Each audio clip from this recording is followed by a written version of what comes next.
Cargill, Kenya Limited, the largest buyer at the Mombasa auction, announced it would cease trading tea after 40 years. The company purchases approximately 60,000 metric tons annually, which gives it a 15 to 20% market share at the weekly auction. The annual trade value ranges from 180 to 210 million. The sales have declined in the past year following the sale of Unilever's tea properties to Lipton Teas and Infusions. The company also manages 6 Mombasa warehouses with a combined capacity of 20,000 metric tons. Cargill has extensive trade contracts for wheat, maize, barley, and soybeans grown in East Africa. An internal Cargill memo reported by Food Business Africa disclosed that the tea business lacks clear synergies with Cargill's other agriculture and trading divisions, prompting the decision to divest. Tea operations were initially developed to support Unilever's tea holdings. However, according to the memo, the business is no longer a strategic fit following Unilever's sale. The Mombasa operation employs 40 workers. Cargill chairman and CEO Brian Sykes, who joined the Minnesota-based company's board last January, has consolidated the company's operational units globally in response to declining commodity prices. He announced, quote, "Our recent performance and emerging market trends underscore the urgent need for change," end quote. Cargill is the largest privately held company in the U.S. with an annual turnover of $160 billion for the fiscal year ending May 2024, a decrease from the previous year's $177 billion. Cargill, Kenya, is the company's oldest footprint in the African continent. The tea trading operation was founded in 1948 by the Raleigh brothers, who initially traded cotton. Cargill acquired Raleigh in 1984, and the tea operations were integrated into the company's agricultural supply chain enterprise in the Europe, Middle East, and African region. According to Agris News, Cargill's clients include Van Rees, Mitchell Cotts, and KTTH High Trading, all of which have transitioned to other service providers. There are 82 trading companies active in the Mombasa tea auction. Business Insight.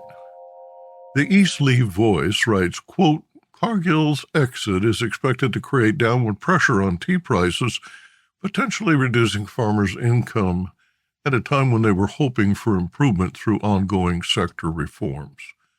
End quote. Pakistan's newly imposed minimum retail price for tea imports and locally grown tea is taxing the patience of importers and tea sellers.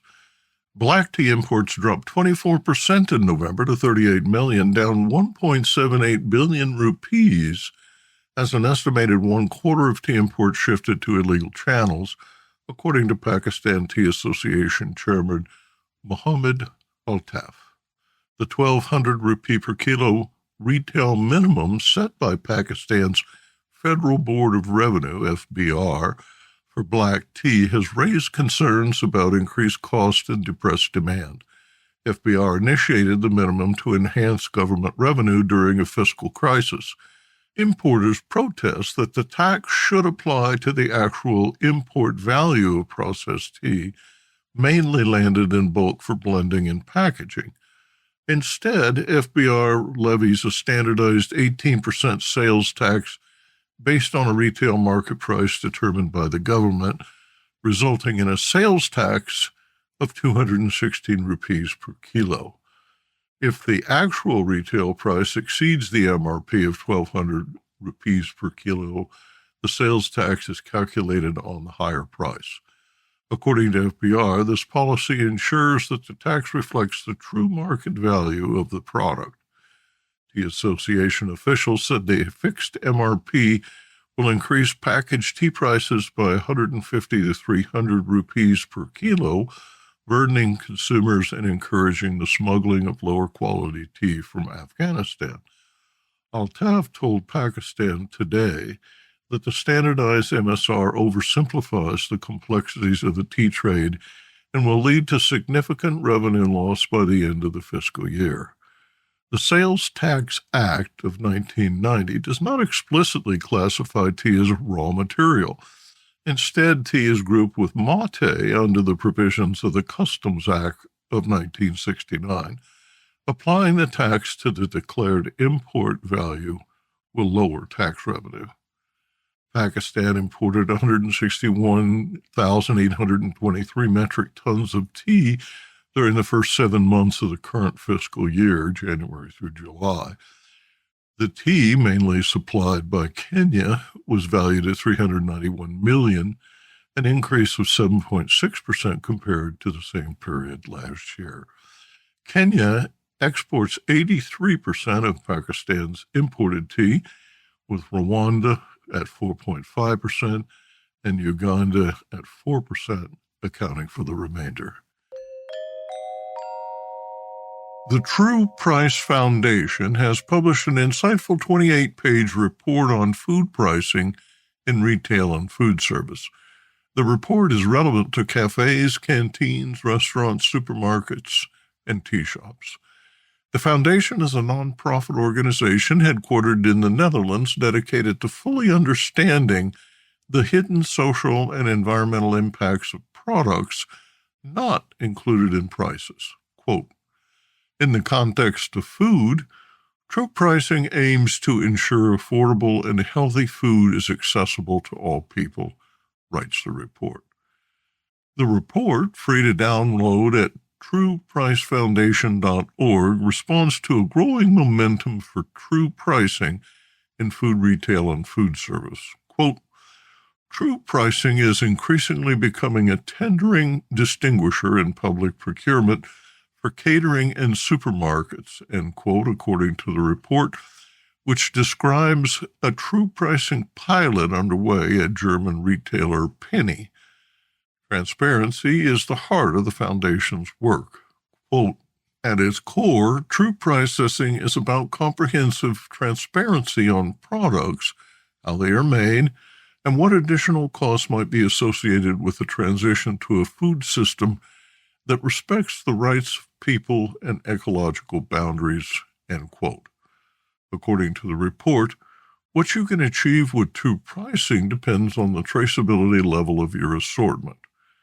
The report identifies several business advantages of true pricing, including greater engagement with consumers, trust in supply chains that help prevent price shocks, differentiation from competitors, and data generation to meet forthcoming compliance requirements for sustainability established by EU regulators.